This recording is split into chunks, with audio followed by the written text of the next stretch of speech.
judge adds a condition described in subsection 9 to a reconnaissance, the judge, H, by replacing lines 22 and 23 on page 4 with the following. 11. If the provincial court judge does not add a condition described in subsection 9 to a reconnaissance, the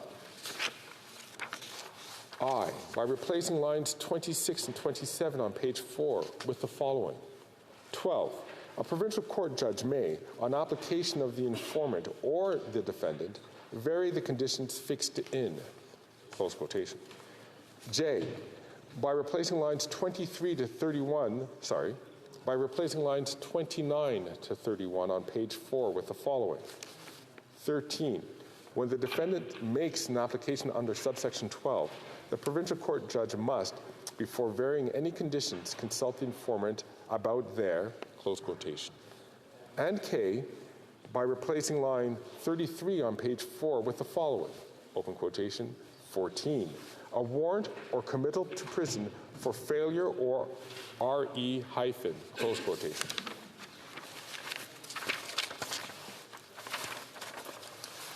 Motion number 3. Madame Ferreri, appuyé. Ms. Ferreri, seconded by Ms. Gray, proposes that Bill S-205, Section 2, be amended in the English version from lines 15, 16, page 2 with the following. And I quote. 1, under subsection 1, may cause the informant and the person who is the subject of the information to appear, close quotation.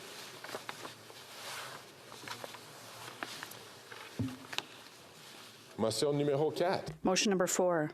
Ms. Ferreri, seconded by Ms. Gray, proposes that Bill S-205 in Clause 2 be amended. A, by replacing line 23 on page 2 with the following, and I quote, not more than 2 years. B, by replacing line 30 on page 2 with the following, into the recognizance for a period of not more than 3, and C, by replacing line 35 on page 2 with the following, a maximum of 2 years, not exceeding 2 years. Motion number 5. Ms. Ferreri, seconded by Ms. Gray, moves that Bill S-205 in Clause 2 be amended. A, by replacing lines 24 and 25 on page 3 with the following, open quotation. F, to refrain from using social media. G, to abstain from the consumption of drugs. M-EX hyphen, close quotation. B, by replacing line 28 on page 3 with the following, open quotation. H, to provide for the purpose of analysis a sample of, close quotation. And C, by replacing line 38 on page 3 with the following, open quotation. I, to provide for the purpose of analysis a sample of, close quotation. Motion numéro 6. Motion number 6. Ms. Ferreri, seconded by Ms. Gray, moves that Bill S-205 in Clause 3 be amended. A, by replacing line 10 on page 5 with the following, and I quote, 810.01 in brackets 4.1F, 810.011 in brackets 6 and brackets E, and 810.03 in brackets 7 and brackets H. End of quote.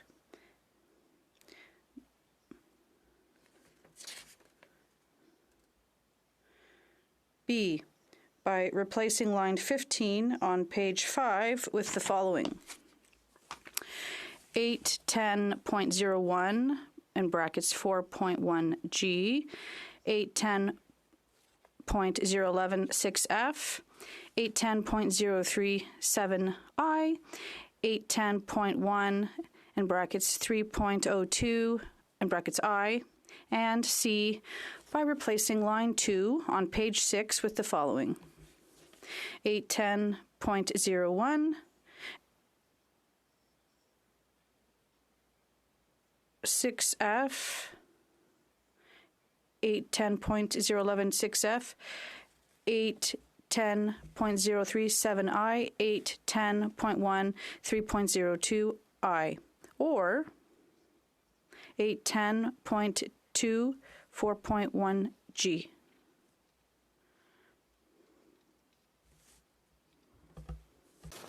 Ms. Ferrari, seconded by Ms. Gray, moves that Bill S-205 in Clause 6 be amended by replacing the lines 34 and 35 on page 7 with the following, open quotation marks, directly with the informant's child, or any relative or close friend of the informant, close quotation. Motion 8. Motion 8. Ms. Ferrari, seconded by Ms. Gray, moves that Bill S-205 in Clause 6 be amended by replacing lines 39 and 40 on page 7 with the following. E.3. Refrains from using social media.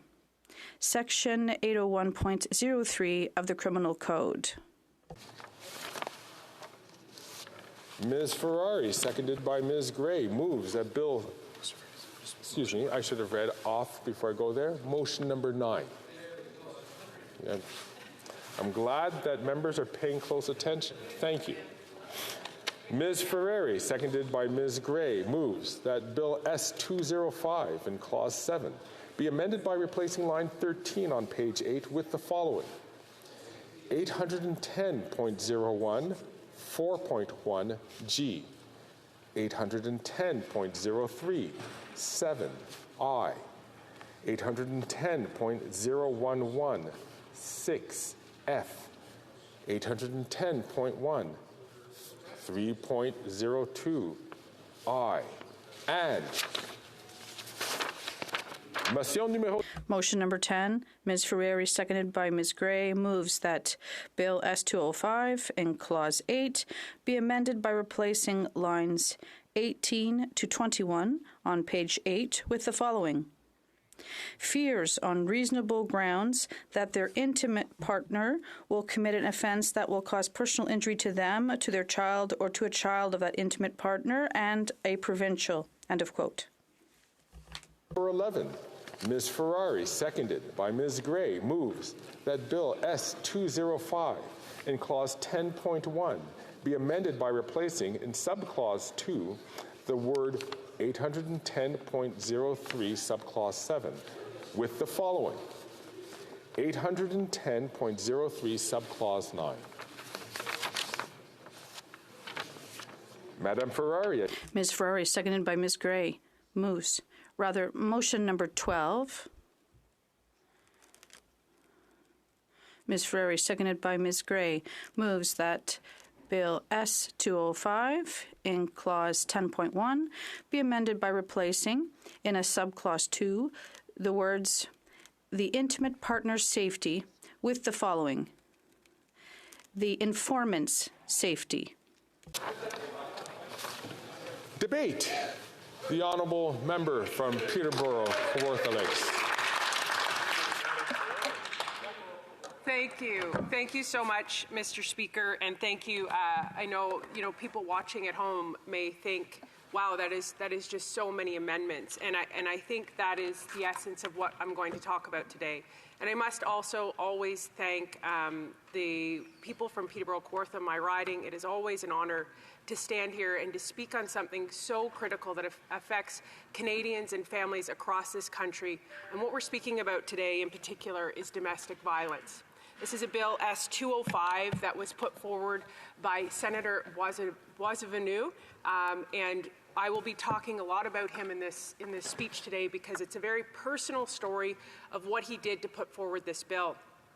And we had the chance to study this bill in my committee, in the Committee of Status of Women, also known as FIWO. So before we go into this and the amendments that we've put forward in this bill, I want to provide some stats for people watching at home, many of whom are living these stats. Domestic violence in this country is an epidemic. 94 Ontario municipalities have declared intimate partner violence an epidemic. In Ontario, 30 women were killed in a 30-week window between 2022 and 2023. Compared with 2014, intimate partner sexual assault was 163% higher. There has been an increase of 72% in domestic violence in this country. And I think right now, what people really have on their mind, especially my Albertan colleagues, is a tragic story that happened just weeks ago out front of an elementary school. And the headline reads, "Man who killed his estranged wife outside Calgary school was facing domestic violence charges." The man who killed his estranged wife outside a Calgary elementary school was facing criminal charges for domestic violence and was charged with twice violating a no contact order. This woman was murdered in front of an elementary school, and her 3 children no longer have either parents. And this bill that we're talking about today, S205, could have prevented that tragedy. So let's break it down and let's talk about why these amendments are critical and why I'm asking every member in this House to support these amendments and to strengthen the bill that it was originally created in. So the Senator Story who put forward this bill, Senator Boisvenu, I always struggle saying his name correctly, so he's an incredible human. And his daughter was murdered. She was murdered in 2002. She was 27 years old. She was randomly kidnapped and killed because she was in the wrong place at the wrong time by a repeat violent offender. And to Senator's quotes, I will say, changing the system takes a lot of energy, but I had no right to miss the mission that Julie had given me. One day I will return to Julie. It will be under her, my judge, and I'm sure she'll tell me that we've done great things together, the two of us. I think it's very important that members in this House and people at home and constituents recognize that the intention behind this bill comes from a very personal place of lived experience of a man who lost his daughter to domestic violence. He did his due diligence. He went and spoke with stakeholders and did all of the legal correspondence that was necessary to ensure this bill was done properly. And what happened when it went to status of women, FIWO, is it was watered down beyond belief. The whole purpose of the bill was removed by the amendments that were put forward by the Liberals and NDP. And so today we're asking them to reconsider what they're doing to this watered-down bill and to approve the amendments that we have put forward, to leave the bill that it was, to put victims first. And I want to give you some victim testimony from the committee that verifies what we're saying here today. This is Ms. Diane Tremblay. She testified at FIWO on November 20th, 2023 about S205. And here's what she had to say.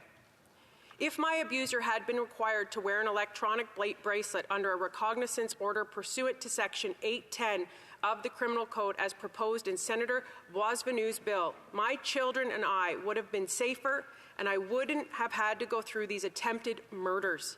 Believe me, you don't emerge unhurt from an attempted murder.